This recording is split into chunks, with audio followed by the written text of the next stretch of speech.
নমস্কার বন্ধুরা, আমার সংস্কৃত স্টাডি আইকিউ চ্যানেলে তো স্বাগতম সবাইকে। তোমরা সবাই ভালো আছো আর ভালোভাবে থেকো। দিনকাল খুব খারাপ যাচ্ছে করোনা ভাইরাসের জন্য, লকডাউন, খুব সাবধানে চলতে হচ্ছে। তো তোমরা সাবধানে থেকো। আশা করি আমার কথা সবাই খারাপ পাবে না, কিন্তু আমারও শরীরটা ভালো না। এই জন্য 3-4 দিন পর পর ভিডিও আপলোড করছি, মানে শরীরটা খুব খারাপ যাচ্ছে। তো ওই জন্যই আমি ভিডিও আপলোড করতে পারিনি। তো যাই হোক, আমি সাংখ্যকারিকার আজকে কয়েকটা শ্লোক সম্পর্কে আলোচনা করব। যেমন হচ্ছে, শুরু করছি। তো সাংখ্যকারিকার কতগুলো শ্লোক সম্পর্কে আলোচনা করছি। 7 নম্বর শ্লোক থেকে শুরু করছি। এখানে আছে যে অতি দূরাৎ স্বামীপাত ইন্দ্রিয় ঘাতাৎ মনো অনবস্থানাৎ সখ্যাত ব্যবধানাৎ অভিভবাৎ সমানাভিহারাচ্য। মানে অতি দূরাৎ বলতে কি অত্যধিক দূরবর্তী, আর স্বামীপাত মানে অতি সন্নিকৃষ্ট হলে, ইন্দ্রিয় ঘাতাৎ মনো অনবস্থানাৎ মানে যে ইন্দ্রের হানি বা মন চঞ্চল হলে, সখ্যাত ব্যবধানাৎ সূক্ষ্ম হলে, ব্যবধানাৎ মানে হচ্ছে মধ্যে ব্যবধান থাকলে, অভিভবাৎ মানে বিষয়টা অভিভূত হলে, বস্তুত্বরের সঙ্গে মানে সমানাভিহারাচ্য অর্থাৎ বস্তুত্বরের সঙ্গে মিশে গেলেও সৎ বস্তুর কখনো প্রত্যক্ষ হয় না। এর পরের শ্লোক আমি আলোচনা করছি। পরের শ্লোকটা কি? সৌখ্যাত অনুপলব্ধি ভাবানাৎ সৌখ্যাত তৎ অনুপলব্ধি ন অভাবাৎ কার্যত তৎ উপলব্ধি মহদাদি তৎচ কার্যং প্রকৃতি বিরূপং স্বরূপঞ্চ। অর্থাৎ কি বলছে? যে সৌখ্যাত অর্থাৎ সূক্ষ্মত্ব হেতু, অর্থাৎ কি বলছে? অদ্ভুত যে স্পর্শন, সূক্ষ্মত্ব হেতু বলতে অদ্ভুত স্পর্শবান অনুত্রয় হতে উৎপন্ন বস্তু স্থূল, তদ্ভিন্ন যা তা সূক্ষ্ম মানে অদ্ভুত স্পর্শবান অনুত্রয় হতে উৎপন্ন যে স্থূল বস্তু তার থেকেও সূক্ষ্ম, সেটা হচ্ছে সূক্ষ্ম। তদ অনুপলব্ধি মানে যে প্রকৃতি পুরুষাদি, এখানে তদ বলতে এখানে প্রকৃতি ও পুরুষকে বোঝানো হয়েছে। পদার্থের প্রত্যক্ষ হয় না। ন অভাবাৎ মানে তাদের অভাব, শৃঙ্খবত অসত্যবশত নয়। প্রকৃতি পুরুষাদের প্রত্যেকে তাদের সূক্ষ্মতা বাধা, অর্থাৎ প্রকৃতি ও পুরুষ যে আছে তাদের প্রকৃতি পুরুষের প্রত্যক্ষে তাদের সূক্ষ্মতা বাধক মানে বাধা। কার্য তৎ উপলব্ধি মানে কার্য অর্থাৎ পরিণাম হতে প্রকৃতির অনুমিতি হয়, সেই কার্য হচ্ছে মহদাদি কার্য। মানে মহৎ বলতে এখানে বুদ্ধি, অর্থাৎ প্রকৃতি থেকে মহতের সৃষ্টি, মহৎ বা বুদ্ধির সৃষ্টি। তো বুদ্ধিতত্ত্ব প্রভৃতি যা প্রকৃতি বিরূপং, প্রকৃতির বিসদৃশ্য। প্রকৃতি বিরূপং মানে যে প্রকৃতির বিসদৃশ্য, স্বরূপঞ্চ মানে স্বরূপঞ্চ মানে সদৃশ্য এবং সদৃশ।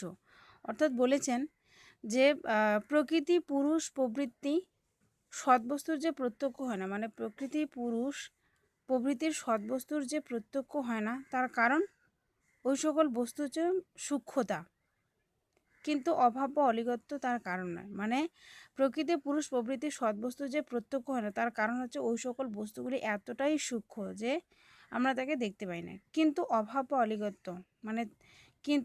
বা অলিগত্য তার কারণ নয়। কার্য হতেই কারণ প্রকৃতির অস্তিত্ব উপলব্ধ হয়, মানে কার্য হতেই কারণ যে প্রকৃতি তার উপলব্ধ অনুমিত হয়, আর সেই কার্য হচ্ছে মহত্তত্ত্ব। মানে এখানে মহত্তত্ত্বকে কার্য বলা হয়েছে কারণ প্রকৃতি যে আছে, প্রকৃতি অর্থাৎ পৃথিবী, প্রকৃতি হচ্ছে কারণ, আর সেই কারণ থেকে মহদাদি কার্যের সৃষ্টি, সেই কার্য হচ্ছে মহত্তত্ত্ব প্রভৃতি যারা প্রকৃতির স্বরূপ বটে এবং বিরূপ। মানে এই যে মহদাদি কার্য, এটা প্রকৃতির স্বরূপ এবং বিরূপ বটে, বিরূপ বটে। এরপরে আমরা 9 নম্বর কারিকা আলোচনা করব। 9 নম্বর কারিকায় বলা হয়েছে যে সৎকার্যের প্রতিষ্ঠা, কিভাবে সৎকার্যের প্রতিষ্ঠা হলো। অর্থাৎ অসৎ কারণাৎ উপাদান গ্রহণাৎ সর্বসম্ভব ভাবাৎ শক্তস্য সক্ষ কারণাৎ কারণ ভাবাচ্চ সৎকার্যম। অর্থাৎ কি বলছে যে অসৎ কারণাৎ মানে কি? যা অসৎ, অর্থাৎ যেটা সৎ নয়, যাকে সৎ করা যায়ও না, সেই কারণে এই অসৎ যাকে সৎ করা যায় না সেই কারণে কি করছে, উপাদান গ্রহণাৎ মানে কার্যের উৎপত্তির জন্য তার উপাদান গ্রহণ করতে হয়েছে, মানে কার্যের উৎপত্তির জন্য তাকে উপাদান গ্রহণ করতে হয়েছে বলে সর্বসম্ভবা ভাবাত, মানে কি বলছে, সকল কার্যের সকল কারণ, মানে সকল কার্য যে সকল কারণ থেকেই উৎপন্ন হবে তা নয়, মানে যে কোনো কার্য যে কোনো কারণ থেকেই উৎপন্ন হয়, মানে সব কারণ সব কার্যের নয়। তো উৎপত্তি না হয় কি বলছে, শক্তস্য শক্য কারণাৎ, শক্তস্য বলতে এখানে বোঝানো হয়েছে সমর্থযোগ্য কারণ, শক্তস্য মানে যেটা সমর্থযোগ্য কারণ, আর শক্য কারণাৎ বলতে বোঝানো হয়েছে উৎপত্তিযোগ্য কার্য উৎপাদন, মানে সমর্থযোগ্য কারণে কি করে, উৎপত্তিযোগ্য মানে শক্য কারণ অর্থাৎ উৎপত্তিযোগ্য কার্য উৎপাদন করতে পারে। কারণ ভাবাত চ সৎকার্যম, মানে কারণ ভাবাত বলতে কার্যের যে কারাত্মকতা, অর্থাৎ কারণ হতে অভিন্ন বশত, কারণ ভাবাত বলতে এখানে বোঝানো হয়েছে কার্যের কারাত্মকতা কারণাত্মকতা, অর্থাৎ কারণ হতে অভিন্নতা বশত কি হয়েছে কার্যম, অর্থাৎ সৎ কার্যম, মানে কার্য বলতে এখানে কার্যম বলতে কাজ, আর সৎ বলতে এখানে কি বলছে অব্যক্ত রূপে বর্তমান, সৎ বলতে অব্যক্ত, অর্থাৎ সৎ বলতে পুরুষ বা অব্যক্ত, মানে যাকে আমরা ব্যক্ত করতে পারি না, ব্যক্ত মানে হচ্ছে যার মধ্যে সৃষ্টি ও ধ্বংস আছে, অসৎ মানে হচ্ছে যার মধ্যে সৃষ্টি ধ্বংস থাকবে বা অনিত্য, কিন্তু সৎ হচ্ছে পুরুষ বা নিত্য, পুরুষ বা নিত্য বা যেটা সতত অব্যক্ত, মানে যাকে কোনো ব্যক্ত করা যায় না, এরা হচ্ছে এইভাবেই ইহা সিদ্ধ হয়। অর্থাৎ তাই বলা হয়েছে যে অসৎ কারণাৎ উপাদান গ্রহণাৎ সর্বসম্ভব ভাবাৎ শক্তস্য শক্য কারণাৎ কারণ ভাবাচ্চ সৎ কার্য, অর্থাৎ কার্য সৎ, কেননা যা অসৎ তাকে উৎপন্ন করা যায় না, কার্য হচ্ছে সৎ, কেননা যা অসৎ তাকে আমরা উৎপন্ন করতে পারি না। কার্যের সঙ্গে কারণের সম্বন্ধ আছে, সতের সঙ্গে অসতের যেমন কার্যের সাথে কারণের সম্বন্ধ আছে, সেরকম সতের সঙ্গে অসতেরও সম্বন্ধ ঘটতে পারে না, সেরকম সতের সঙ্গে অসতের যে সম্বন্ধ থাকবে তা নয়, সম্বন্ধ ঘটতে পারে না। সকল কারণ সকল কার্যের জনক হয় না, মানে সকল কারণ সকল কার্যের জনক হতে পারে না। শক্তি বিশিষ্ট কারণ হতেই কার্য জন্মে, মানে শক্তি বিশিষ্ট কারণ হতেই কার্য জন্মে, যেহেতু কার্য কারণাত্মক হয়, যেহেতু কার্য কারণাত্মক অর্থাৎ কারণের আশ্রিত হয়। এর পরের শ্লোক আমরা আলোচনা করব 10 নম্বর শ্লোকটি। তো কী বলছে, মূল প্রকৃতি অব্যক্ত মহদাদি ব্যক্ত, অর্থাৎ মূল প্রকৃতি অব্যক্ত মহদাদি ব্যক্ত, সেই ব্যক্ত অব্যক্তের বৈধম্য নির্দেশ করা হচ্ছে এই 10ম শ্লোকে। তো বলছে কি হেতুমত অনিত্যম অব্যাপী, মানে হেতুমত অনিত্যম অব্যাপী, সক্রিয়ম অনেকম আশ্রিতম লিঙ্গম সাবয়বং পরতন্ত্রম ব্যক্তম বিপরীত অব্যক্তম। অর্থাৎ এখানে বলা হয়েছে যে ব্যক্তম, অর্থাৎ ব্যক্তম শব্দের অর্থ হলো মহৎ হতে পৃথিবী পর্যন্ত, অর্থাৎ ব্যক্ত বলতে এখানে যে মহদাদির 23টি তত্ত্ব রয়েছে সেই 23টি তত্ত্বকে বোঝানো হয়েছে, যেগুলো পৃথিবী থেকে সৃষ্টি হলো, পৃথিবী থেকে মহৎ, মহৎ থেকে অহংকার, অহংকার থেকে পঞ্চতন্মাত্র, একাদশ ইন্দ্রিয়, এসবের যে সৃষ্টি হলো, তারপরে পঞ্চভূত, এই যে 23টি তত্ত্ব, সেই 23টি তত্ত্বের কথা বলা হয়েছে এখানে। আর হেতুমত বলতে কি স্বকারণ অর্থাৎ উৎপত্তিশীল, হেতুমত হচ্ছে স্বকারণ বা উৎপত্তিশীল, অব্যাপী মানে হচ্ছে যা সীমিত, মানে যেটা ব্যাপী মানে হচ্ছে বিশাল বড়, মানে যেটা একটা যায় মানে সারা দুনিয়ায় ব্যাপী থাকবে, সারা দুনিয়া ব্যাপী মানে ছড়ানো জিনিস একটা থাকবে, মানে যেটা একবারে আমরা অসীম বলি, কিন্তু এখানে অব্যাপী অর্থাৎ যেটা সীমিত। অনিত্যম বলতে অনিত্য সেটাকেই আমরা নিত্য বলি, যেটা চিরন্তন সত্য, কিন্তু অনিত্য আমরা তাকেই বলি যেটা বিনাশ হয়, অর্থাৎ ধ্বংস এবং সৃষ্টি আছে, অনিত্য। তারপর হচ্ছে একদেশ স্থিত সক্রিয়ম, এখানে সক্রিয়ম শব্দের অর্থ হলো কি ক্রিয়াবান, মানে যে নিজেই নিজের কাজ করতে পারে, সক্রিয়ম। স্পন্দনাদিযুক্ত, অনেকম অর্থাৎ বহু, অনেকম শব্দের অর্থ হলো বহু। আর লিঙ্গম শব্দের অর্থ কি, লিঙ্গম শব্দের অর্থ এখানে হচ্ছে স্বকারণে লয় প্রাপ্তিযোগ্য, মানে স্বকারণ নিজের কারণে লয় প্রাপ্তিযোগ্য। আশ্রিতম বলতে এখানে কি স্বকারণ, আশ্রিতম বলতে স্বকারণে যে স্থিত, মানে নিজের কারণে যে স্থিত থাকে, মানে আশ্রিত মানে স্থিত থাকা। আর লিঙ্গম বলতে হচ্ছে, লিঙ্গম বলতে এখানে বোঝানো হয়েছে স্বকারণে লয় প্রাপ্তিযোগ্য, লয় প্রাপ্তিযোগ্য। তো পরতন্ত্রম, পরতন্ত্র মানে কি কারণাধীন, পরতন্ত্র মানে হচ্ছে পরের অধীনে থাকা, অর্থাৎ কারো অধীনে থাকা, কারো অধীনে থাকা। তারপরে হচ্ছে বিপরীত বলতে বিপরীতম বলতে কি কথিত ব্যক্তির বিপরীত অর্থাৎ ভিন্ন লক্ষণ। আর অব্যক্তম হচ্ছে মূল প্রকৃতি। অব্যক্তম বলতে এখানে ব্যক্ত বলতে যে তত্ত্বগুলির সৃষ্টি ও ধ্বংস আছে, অর্থাৎ ইন্দ্রিয় যে তত্ত্বগুলির কথা বলা হয়েছে, কিন্তু অব্যক্ত বলতে এখানে প্রকৃতি বা মূল প্রকৃতি বা পৃথিবীকে বোঝানো হয়েছে। কারণ মূল প্রকৃতি হচ্ছে নিত্য, এটাকে আমরা সৃষ্টি করতে পারি না এবং ধ্বংস করতে পারি না, কিন্তু এর থেকে অব্যক্ত যে তেষ্টি তত্ত্ব আছে সেগুলির সৃষ্টি হয়েছে। যে বলা হয়েছে যে হেতুমত নিত্যম অবে সক্রিয়ম অনেক আশ্রিতম লিঙ্গম সাবয়বং পরতন্ত্রম ব্যক্তম বিপরীত অব্যক্তম, অর্থাৎ মহত্তত্ত্ব প্রভৃতি যে ব্যক্ত অর্থাৎ তেষ্টি পদার্থ রয়েছে, সমূহের উৎপত্তি আছে, তারা অনিত্য।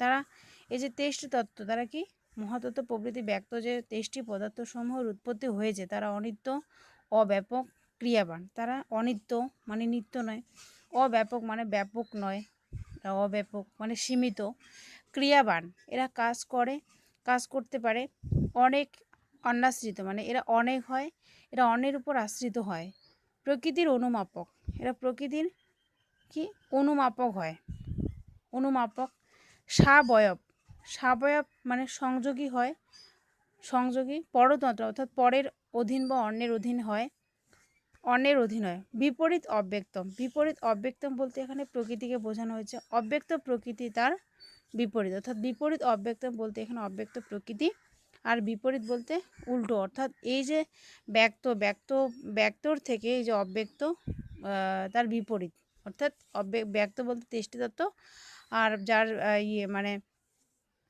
যার কি আছে, যা মানে যেগুলো এক কথায় বলা হয় অনিত্য, আর অব্যক্ত হচ্ছে যেটা নিত্য অর্থাৎ প্রকৃতি, ব্যক্তের হচ্ছে বিপরীত অব্যক্ত প্রকৃতি, সেটা হচ্ছে নিত্য। এরপরে আমরা আলোচনা করব 11 নম্বর শ্লোক। যাই হোক এখানে একটু গন্ডগোল হয়ে গেল। এরপরে 11 নম্বর শ্লোক আমরা আলোচনা করব। কি বলেছে, ত্রিগুণম বিবেকী, ত্রিগুণম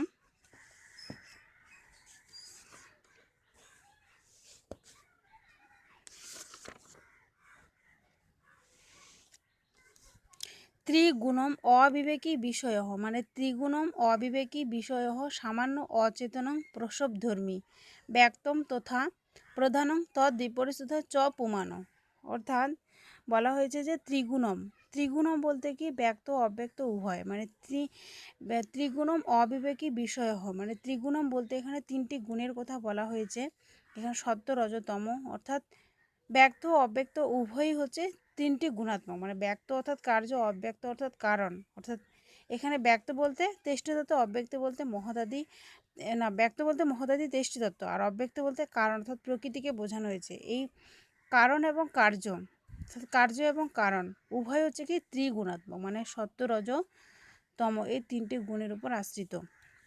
এবার কি বলছে, অবিবেকী, অবিবেকী মানে হচ্ছে অপৃথক, অভিন্ন, অভিন্ন অর্থাৎ কারণ প্রধানের নিজ হতে কার্য মহদাদির কারণ প্রকৃতি হতে ভেদ নাই।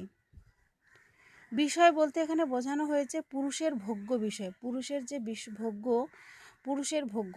সামান্যম বলতে সর্বসাধারণ,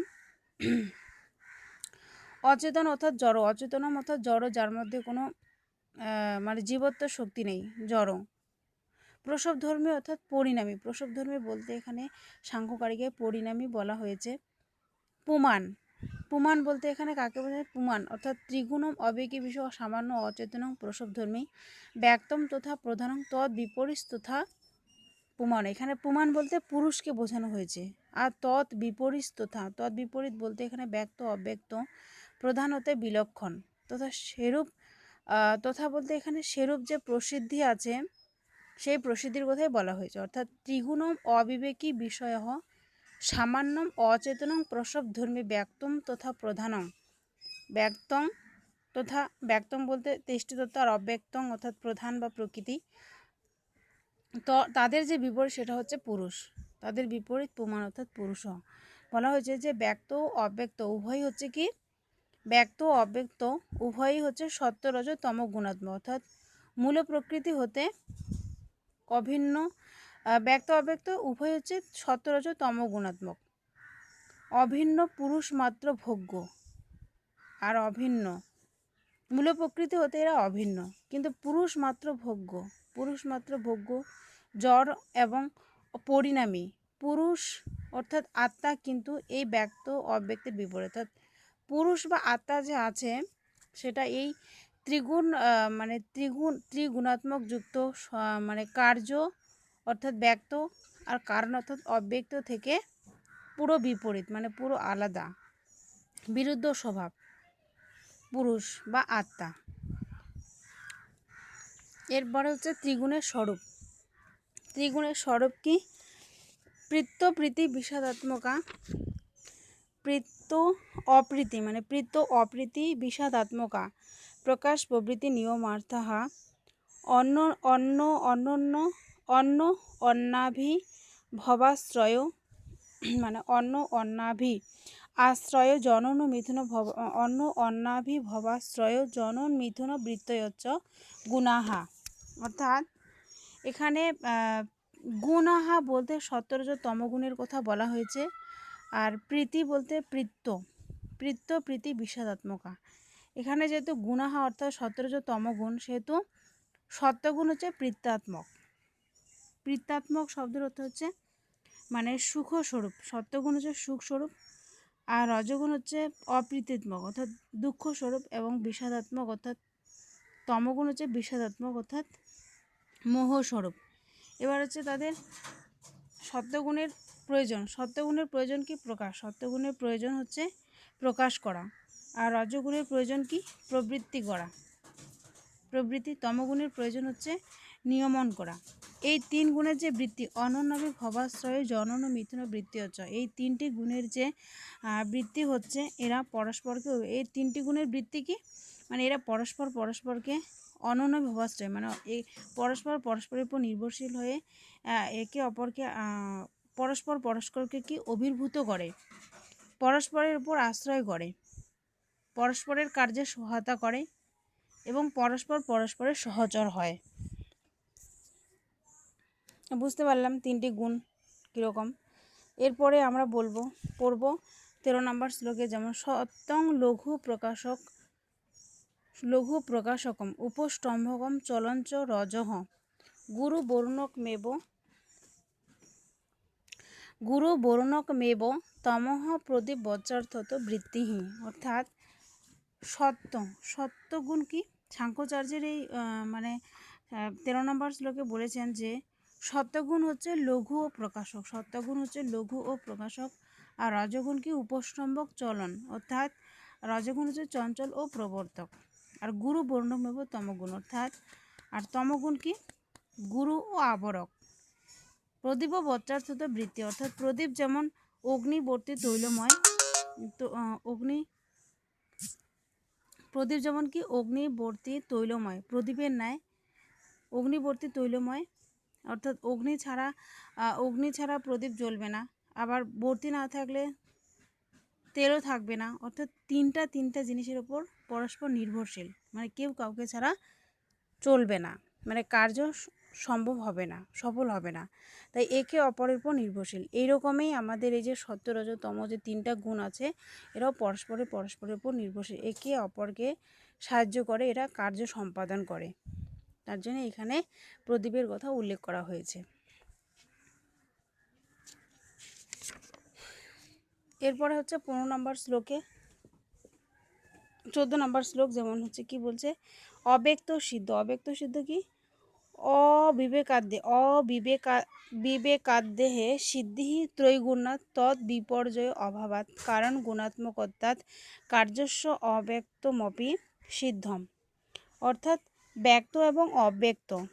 ব্যক্ত এবং অব্যক্ত এখানে বলা হয়েছে যে ব্যক্ত ও অব্যক্ত যে পদার্থ সেটা হচ্ছে কি ত্রৈগুণাৎ, মানে যে ত্রিগুণ ভাব থাকায় তৎ বিপর্যয় অভাবাৎ, মানে হচ্ছে সেখানে অবিবেক ইত্যাদি নাই, সেখানে ত্রিগুণাত্মকত্ব না থাকায় ব্যক্ত অব্যক্ত সমুদায় পদার্থে অবিবেকাদ্য মানে অবিবেকিত্ব অর্থাৎ জড়ত্ব প্রভৃতি ধর্মের সিদ্ধি নির্ণয় হয়ে থাকে। তো এখানে মানেটা হচ্ছে যে ব্যক্ত এবং অব্যক্ত ত্রিগুণাত্মক হয়, তাদের অবিবেকিত্ব বিষয়ত্ব প্রভৃতি ধর্ম সিদ্ধ হয়ে থাকে। মানে ব্যক্ত অব্যক্ত ত্রিগুণাত্মক হয়, মানে তিনটি গুণের সহযোগী সৃষ্টি হওয়ায় এখানে তাদের অবিবেকিত্ব বিষয়ত্ব প্রভৃতি ধর্ম সিদ্ধ হয়ে থাকে। তারা পুরুষের ন্যায় কি করে, তারা হচ্ছে পুরুষের ন্যায় অবিবেক ইত্যাদি মানে অবিবেক ইত্যাদি শূন্য হলে ত্রিগুণাত্মক হতো না। মানে তারা যদি পুরুষের মতো অবিবেক ইত্যাদি শূন্য হতো তাহলে তারা কিন্তু ত্রিগুণাত্মক হতো না, মানে তাদের তিনটা গুণ থাকতোই না। কারণ গুণ কার্য অনুগমন করে, কারণ গুণ সবসময় কি করে, কার্যের মতো অনুগমন করে, সেই যুক্তিতেই অব্যক্ত সিদ্ধ হয়। আর সেই যুক্তি কার্য মানে কারণ সবসময় কি হয়, কারণের যে গুণ, কারণ গুণাত্মকতা, কারণ হচ্ছে কারণের যে গুণ থাকে সেটা সবসময় কার্যস্ব অব্যক্ত মানে কাজের মধ্যে অনুগমন করে। আর সেই যুক্তিতেই অব্যক্তমপি সিদ্ধ, সেই যুক্তিতে অব্যক্ত অর্থাৎ কারণ সিদ্ধ হয়। এর পরের শ্লোক আমরা জানবো 15 নম্বর শ্লোকে। 15 শ্লোকে কি বলছে যে কার্য জগতের চরম কারণ, কার্য জগতের চরম কারণ অব্যক্তের অস্তিত্বের হেতু দর্শাতে ঈশ্বর কৃষ্ণ বলেছেন, কি বলেছেন যে ভেদানাং পরিমাণাৎ সমন্বয়াৎ শক্তিদহ প্রবৃত্তচ কারণ কার্য বিভাগাৎ অবিভাগাৎ বস্য রূপস্য। অর্থাৎ বলছে যে কার্যসমূহ কি বলছে যে ভেদানাং পরিমাণাৎ, ভেদানাম বলতে এখানে বুদ্ধি ও প্রভৃতি কার্য পদার্থের পরিমাণাৎ পরিণাম বা পরিমিত পরিচ্ছেদ থাকায় সমন্বয় মানে হচ্ছে কারণ ও কার্যের সাদৃশ্য থাকায় শক্তিদহ প্রবৃত্তি মানে শক্তিদহ বলতে এখানে শক্তি অর্থাৎ কারণের শক্তি অনুসারে কার্যের উৎপত্তি থাকায় কারণ কার্য বিভাগাৎ, কারণ ও কার্য ভিন্ন ভিন্ন রূপে প্রতীত হওয়ায় বস্য রূপস্য মানে হচ্ছে বুদ্ধাদি কার্যসমূহের অবিভাগাৎ মানে প্রলয়ে অবিভক্ত রূপে কারণে অবস্থান করে অর্থাৎ প্রত্যাবর্তন করে। তো বলা হয়েছে যে কার্যসমূহ যেহেতু অপরিচ্ছিন্ন মানে কার্যসমূহ যেহেতু পরিচ্ছিন্ন, যেহেতু কারণ হতে কার্যের ভেদ, যেহেতু কারণ হতে কার্যের ভেদ অভেদ আছে, যেহেতু কারণ হতে কার্যের মধ্যে একটা ভেদ অভেদ ব্যবহার আছে, যেহেতু শক্তি হতে কার্য উৎপন্ন, যেহেতু শক্তি থেকে সমন্বয় শক্তি তো যেহেতু শক্তি থেকে কার্য উৎপন্ন হচ্ছে, যেহেতু কারণের সমুদায় কার্যের অন্তে লয়, অর্থাৎ কারণের সমুদায় যে কার্য মানে কারণের ফলে যে কার্যটা উৎপন্ন হলো সেটা যেহেতু অন্তে লয় হয়ে যায় সেহেতু অব্যক্ত কারণ আছে।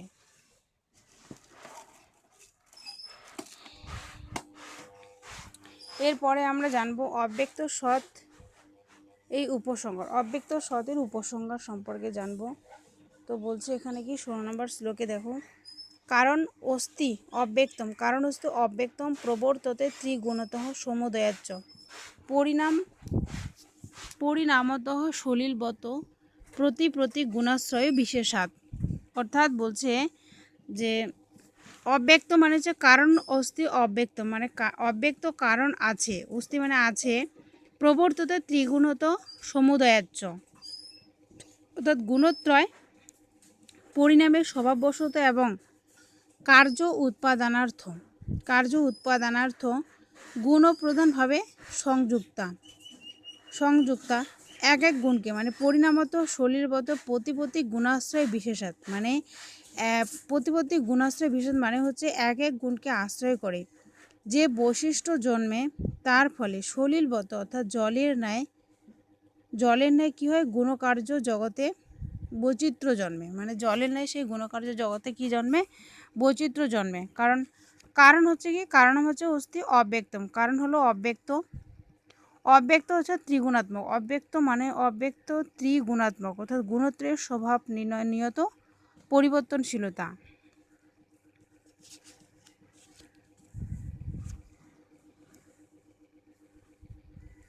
এরপরে হচ্ছে 17 নম্বর শ্লোক সম্পর্কে জানবো।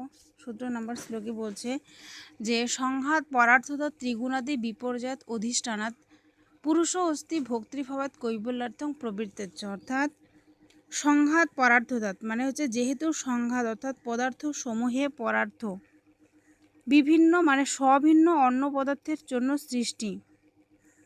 অর্থাৎ একবারে আমি মানেটা বলছি যে সংঘাত পরার্থতা ত্রিগুণাদি বিপর্যয়াত অধিষ্ঠানাৎ পুরুষ অস্তি ভোক্তৃভাবাৎ কৈবল্যার্থং প্রবৃত্তেচ্চ। যেহেতু মানে সংহত বস্তু পরের জন্য নয়, মানে সংঘাত পরার্থতা অর্থাৎ যেহেতু সংহত বস্তু যে আছে সেটা পরের জন্য নয়, না পরের জন্য হয়। যেহেতু কি বলছে ত্রৈগুণাদি বিপর্যয় অধিষ্ঠান, যেহেতু পর ত্রৈগুণাদির, এখানে পরার্থ বলতে পুরুষের কথা বলা হয়েছে, যে বলছে যে সংহত বস্তু পরের জন্য হয়, যেহেতু পর ত্রৈগুণাদির অভাব বিশিষ্ট হয়, যেহেতু সংঘাতের অধিষ্ঠাতা ভোক্তাও থাকে, অধিষ্ঠাতা পুরুষ অস্তি ভোক্তৃভাবাৎ। এখানে পর বলতে পুরুষের কথা উল্লেখ করা হয়েছে, অর্থাৎ সংঘাতের অধিষ্ঠাতা ভোক্তাও থাকে, সংঘাতের যে অধিষ্ঠাতা ও ভোক্তা থাকে। এবং মানে মুক্তির জন্য মানে কৈবল্যার্থং অর্থাৎ মুক্তির জন্য প্রবৃত্তি হয়। সেহেতু পর অর্থাৎ পুরুষ আছে, সেহেতু পর অর্থাৎ পুরুষ আছে। এখানে ব্যক্ত অব্যক্ত এবং গ পুরুষ এই তিনের ভেদজ্ঞান হতে অপবর্গ হয়, অর্থাৎ ব্যক্ত অব্যক্ত এবং গ অর্থাৎ পুরুষ এই তিনটির ভেদজ্ঞান হতে অপবর্গ হয়, সেটাই বলা হয়েছে। অপবর্গ বা মুক্তি অর্থাৎ কৈবল্য।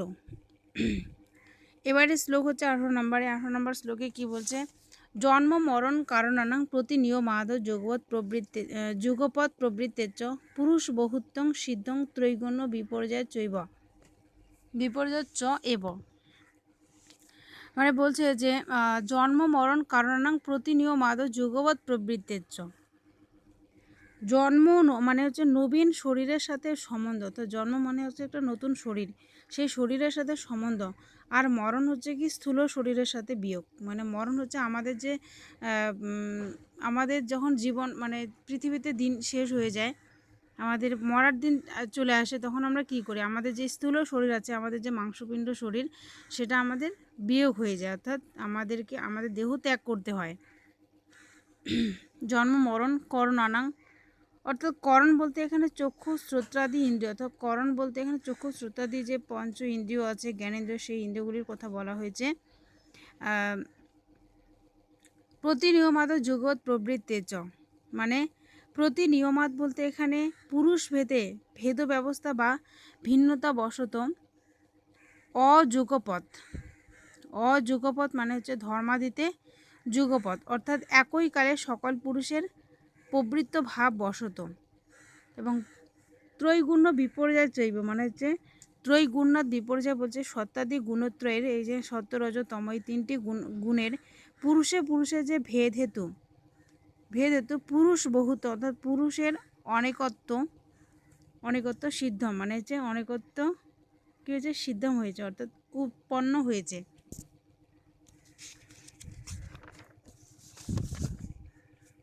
অর্থাৎ জন্ম মরণ করণানাং অর্থাৎ জন্ম মরণ চক্ষুরাদি যে চক্ষুরাদি করণসমূহের পুরুষে যে ভেদ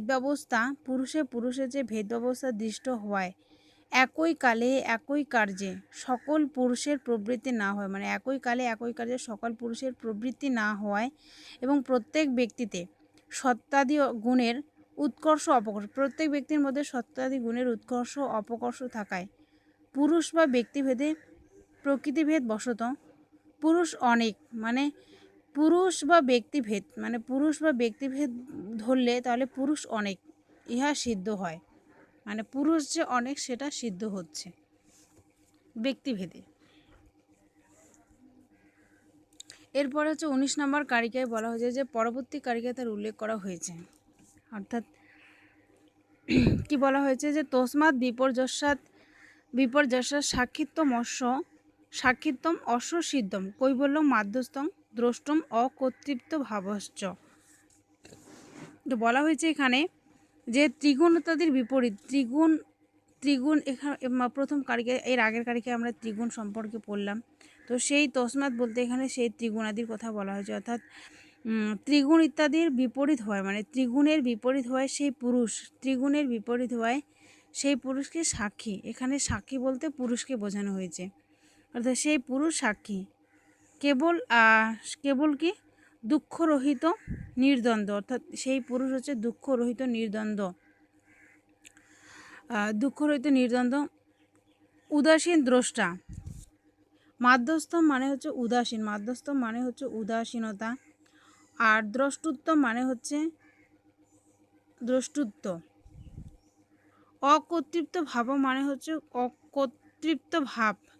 অকর্তৃত্ব ভাব মানে কর্তৃত্ব ভাব সিদ্ধ হয়, অর্থাৎ উদাসীন দ্রষ্টা ও অকর্তা রূপে সিদ্ধ হয়, মানে ত্রিগুণতাদির বিপরীত হয় সেই পুরুষ সাক্ষী কেবল উদাসীন দ্রষ্টা অকর্তা রূপেই সিদ্ধ হয়।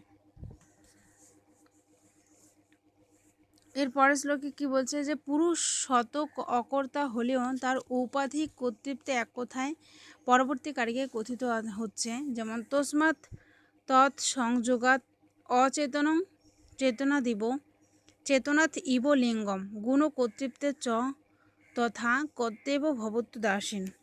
মানে বলছে যে তস্মাৎ মানে চেতন পুরুষ অকর্তা, তস্মাৎ বলতে এখানে সেই চেতন পুরুষের কথা বলা হয়েছে, চেতন পুরুষ হচ্ছে অকর্তা এবং কর্তৃ প্রভৃতি অচেতন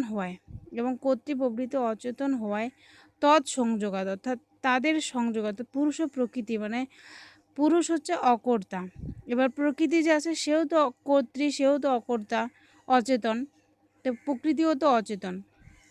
পুরুষ চেতন কিন্তু সে কিছু করতে পারে না, আর প্রকৃতিও অচেতন কিন্তু সেও কিছু করতে পারছে না। এবার তাদের যে সংযোগ অর্থাৎ সংযোগাত মানে যে পুরুষ ও প্রকৃতির সংযোগ হতে অচেতন মানে চেতনা রহিত লিঙ্গম অর্থাৎ বুদ্ধাদি, লিঙ্গম বলতে এখানে বুদ্ধাদি অর্থাৎ মহদের কথা বলা হয়েছে।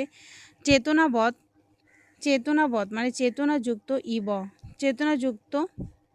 চেতনাযুক্ত হয়। তারপরে বলছে গুণ কর্তৃত্বে বলতে মানে গুণই যদিও কর্তা, গুণে যদিও কর্তা তথাপি কর্তে ভবত্যুদাসীন, তথাপি উদাসীন ও পুরুষ, তথাপি উদাসীন বলতে এখানে গুণ কর্তৃত্বে বলতে যদিও মানে গুণই কর্তা, গুণ কর্তৃত্বে মানে গুণই কর্তা, তথাপি কি বলছে তথাপি কর্তে ভবত্যুদাসীন, মানে উদাসীন বলতে এখানে উদাসীন পুরুষের কথা বলেছে, কর্তা ইব মানে কর্তৃবৎ প্রতীত হয়ে থাকে, অর্থাৎ বলছে যে অতএব পুরুষের সঙ্গে যখন সম্বন্ধবশত বুদ্ধিতত্ত্ব মানে পুরুষের সঙ্গে সম্বন্ধবশত বুদ্ধিতত্ত্ব অর্থাৎ মহৎ চেতনা বিশিষ্টের মতো হয়, মানে পুরুষের সঙ্গে সম্বন্ধবশত প্রকৃতি মানে পুরুষ এবং প্রকৃতির সঙ্গে সম্বন্ধবশত বুদ্ধিতত্ত্ব যখন চেতনা বিশিষ্টের মতো হয় এবং কর্তৃত্ব ত্রিগুণ বলতে এখানে সত্যরজতম তিনটি গুণ, এই প্রকৃতির ধর্ম হলেও উদাসীন পুরুষ ওই ধর্মের আরোপবশত যেন কর্তা হয়। উদাসীন পুরুষ কী হয় সেই ধর্মের আরোপবশত, সেই ধর্মে উদাসীন পুরুষকে আরোপ করা হয় বলে সে যেন কর্তা হয়, অর্থাৎ কর্তা হয়ে যায়। এবার হচ্ছে কি প্রকৃত পুরুষ স্বতন্ত্র হয়ে উভয়ে অনাদি সম্বন্ধে আবদ্ধ প্রকৃতি পুরুষের সেই সম্বন্ধের হেতু, অর্থাৎ কি বলছে যে পুরুষস্য দর্শনার্থং কৈবলার্থং তথা প্রধানস্য পঙ্গু বন্ধ উভয়রূপী সংযোগৎ তৎকৃত স্বর্গঃ। মানে বলছে যে পুরুষস্য কৈবল্যার্থং মানে হচ্ছে পুরুষের বিমুক্তি লাভের জন্য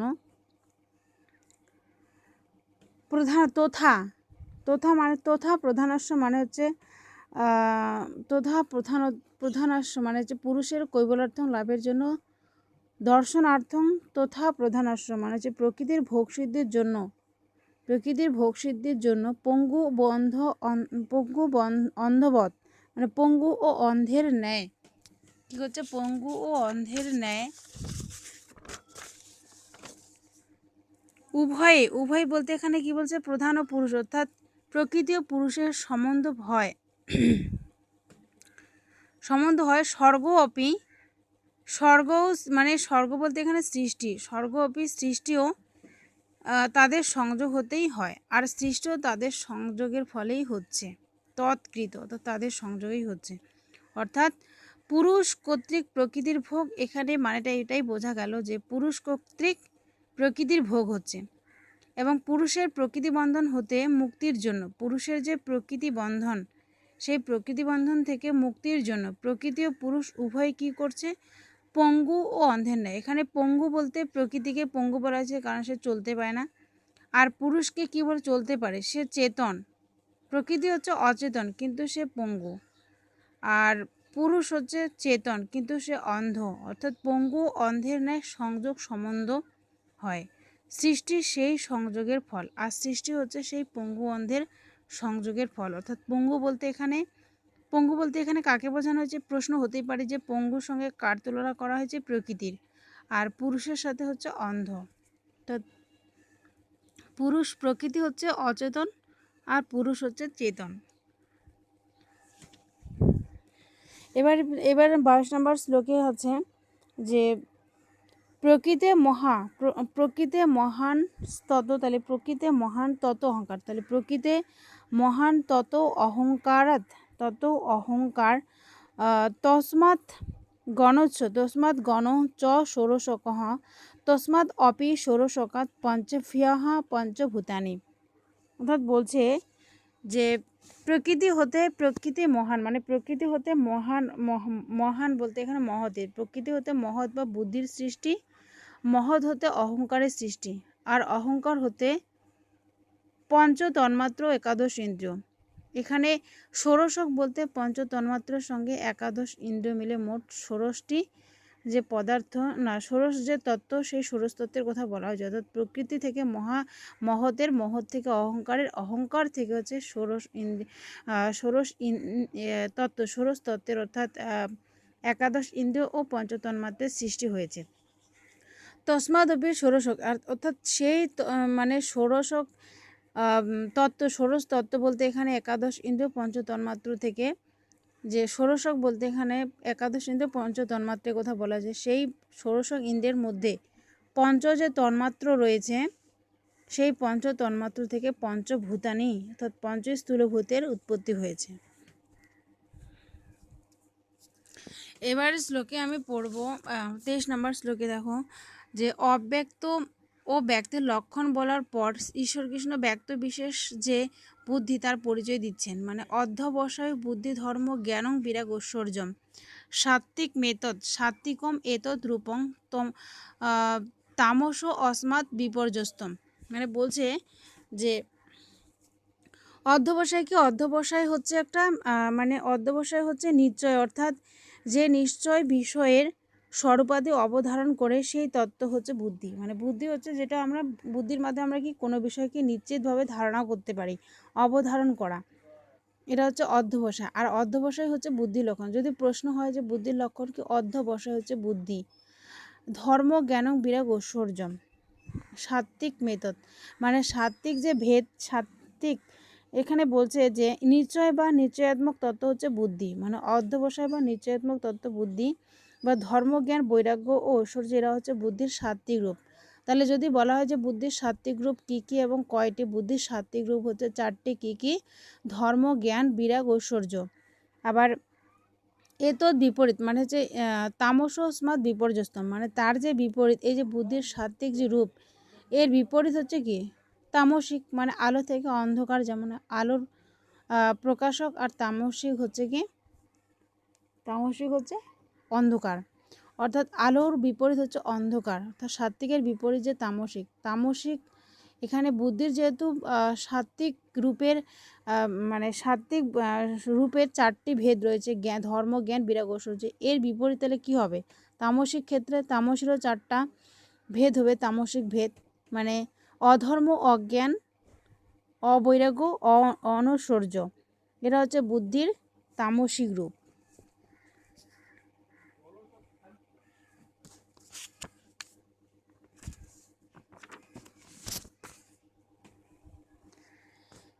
এরপরে আমরা 24